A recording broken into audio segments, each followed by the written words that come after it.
നമസ്കാരം, news prime മലയാളത്തിലേക്ക് സ്വാഗതം. ജാർഖണ്ഡ് മുക്തി മോർച്ച നേതാവായ ഹേമന്ത് സോറനെ മുഖ്യമന്ത്രിയായിരിക്കുമ്പോൾ തന്നെ അദ്ദേഹത്തിനെ എൻഫോഴ്സ്മെന്റ് ഡയറക്ടറേറ്റ് ചോദ്യം ചെയ്യാനായി അറസ്റ്റ് രേഖപ്പെടുത്താൻ വേണ്ടി തലങ്ങനെയും വിലങ്ങനെയും നടക്കുകയായിരുന്നു. ജനുവരി 31 തീയതിയോടുകൂടി ആ ചരിത്രപരമായ തീരുമാനവും അദ്ദേഹം കൈക്കൊണ്ടു. തൻ്റെ പാർട്ടിയിലെ മറ്റൊരു സീനിയർ നേതാവായ ട്രാൻസ്പോർട്ട് മന്ത്രിയായിട്ടുള്ള ചമ്പൈ സോറന് മുഖ്യമന്ത്രി സ്ഥാനം ഏൽപ്പിച്ചുകൊണ്ട് അദ്ദേഹം പടിയിറങ്ങി. അതിനുശേഷം അദ്ദേഹം ചോദ്യം ചെയ്യലിന് ഹാജരാകാൻ സമ്മതിച്ചിരിക്കുകയാണ്.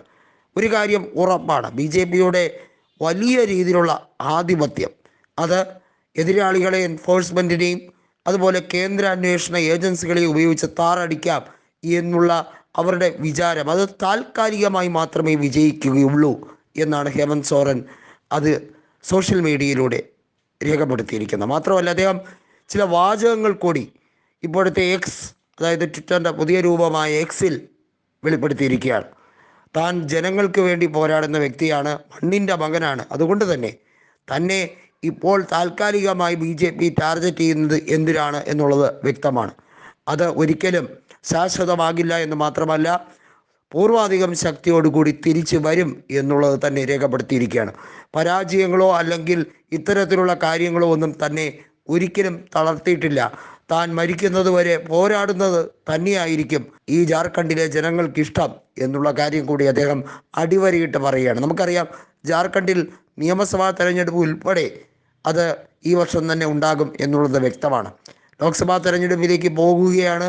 14 ലോക്സഭാ സീറ്റുകളാണുള്ളത്. അതിൽ 11 കഴിഞ്ഞ ലോക്സഭാ തെരഞ്ഞെടുപ്പിൽ BJP ജയിച്ചതാണ്.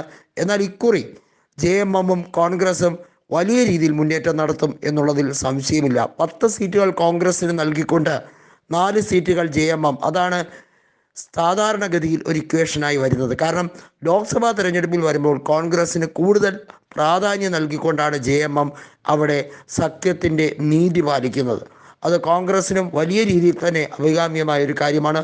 കോൺഗ്രസ് നേതാക്കൾ ഈ കാര്യത്തിൽ ശക്തമായി തന്നെ പ്രതിഷേധിച്ചുകൊണ്ട് പറഞ്ഞു, BJPയുടെ ഭരണ തോൽവിയും അതുപോലെ തന്നെ അവരുടെ ഇപ്പോഴത്തെ ആധിപത്യം, അതായത് വർഗീയ ആധിപത്യത്തെ വലിയ രീതിയിൽ ബൂസ്റ്റ് ചെയ്യാനും പ്രതിപക്ഷത്തെ എങ്ങനെയെങ്കിലും തള്ളിയിടാൻ പറ്റുമോ എന്ന് നോക്കാനും വേണ്ടിയുള്ള തീവ്ര ശ്രമമാണ്. ആദ്യം അത് നിതീഷിൻ്റെ കാര്യത്തിൽ നടപ്പിലാക്കി, അതായത് മഹാഗഡ്ബന്ധനെ തള്ളിയിട്ടു. ഇപ്പോൾ ഇതാ ജാർഖണ്ഡിൽ കോൺഗ്രസ് JMM സർക്കാരിനെ തള്ളിയിടാൻ വേണ്ടിയുള്ള ശ്രമമായിരുന്നു മുഖ്യമന്ത്രിയെ അറസ്റ്റ് ചെയ്യുക വഴി നടപ്പിലാക്കാൻ ശ്രമിച്ചത്. പക്ഷേ ശക്തമായ ധീരോദാത്തമായ തീരുമാനം ഹേമന്ത് സോറൻ കൈക്കൊണ്ടതുകൊണ്ട് തന്നെ അവിടെ സർക്കാരിന് ഒരു കുഴപ്പവും പറ്റിയില്ല. BJPയുടെ പ്ലാൻ നടന്നില്ല എന്നുള്ളതാണ് വാസ്തവം. BJPക്ക് താൽക്കാലികമായി ഹേമന്ത് സോറനെ അന്വേഷണ ഉദ്യോഗസ്ഥരെ കൊണ്ട് അറസ്റ്റ് ചെയ്യിപ്പിക്കാൻ പറ്റിയിരിക്കും. പക്ഷേ അതൊന്നും ശാശ്വതമായ ഒരു കാര്യമല്ല.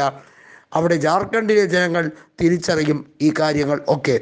ആദ്യം ഹേമന്ത് സോറനെ അറസ്റ്റ് ചെയ്യുന്നതുമായി ബന്ധപ്പെട്ട വാർത്ത വന്നപ്പോൾ അദ്ദേഹത്തിൻ്റെ പത്നി കൽപ്പന സോറനെ ആയിരിക്കും ഒരുപക്ഷെ മുഖ്യമന്ത്രി സ്ഥാനത്തേക്ക് അവരോധിക്കുക എന്നുള്ളതായിരുന്നു ആദ്യം വന്ന വാർത്ത. എന്നാൽ കൽപ്പന സോറനെ ജാർഖണ്ഡിലെ നിയമസഭാ തെരഞ്ഞെടുപ്പിലേക്ക് മത്സരിപ്പിക്കുന്നത് ഇപ്പോൾ അഭികാമ്യമല്ല എന്ന് മനസ്സിലാക്കിയാണ് അവിടെ നിലവിൽ ട്രാൻസ്പോർട്ട് മന്ത്രിയായിരുന്ന വ്യക്തിയെ മുഖ്യമന്ത്രി സ്ഥാനത്തേക്ക് എടുത്തത്.